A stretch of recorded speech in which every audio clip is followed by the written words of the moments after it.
Greetings Metro Cooking DC from Silver New American Brasserie. My name is Richard Torres, mixologist in-house.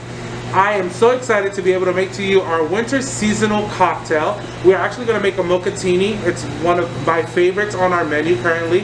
What we're going to need are the following ingredients. We're going to need ground cinnamon, which is going to be our garnish. Also a shot of espresso, which is going to give us a really great creamy texture. You'll see at the end of this video.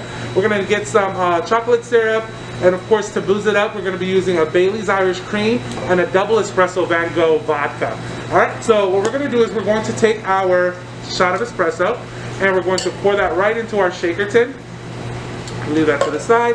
We're going to add a little bit of this chocolate syrup. We're going to add it with this espresso just so that it has time to melt with it. It dilutes it significantly. So we're going to add about a 1/4 ounce of the chocolate syrup, like so. And then for the fun part, we're going to be adding equal parts of the Bailey's Irish Cream. So we're going to do 1 ounce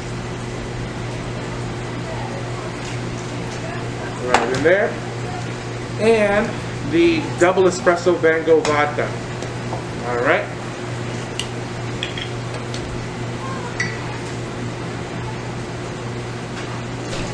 Now that all of our ingredients are in the shaker, we're going to add a scoop of ice, which I already happen to have here. So we're going to go ahead and pour that in there.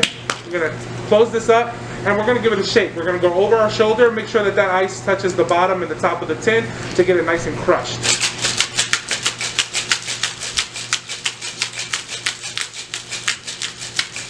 Alright, see our tin starting to frost, so we know we're good to go.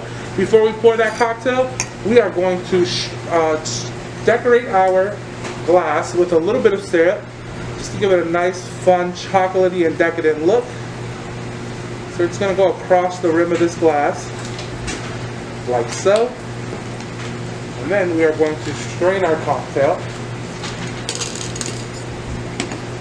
And you'll see that creaminess that I was talking about.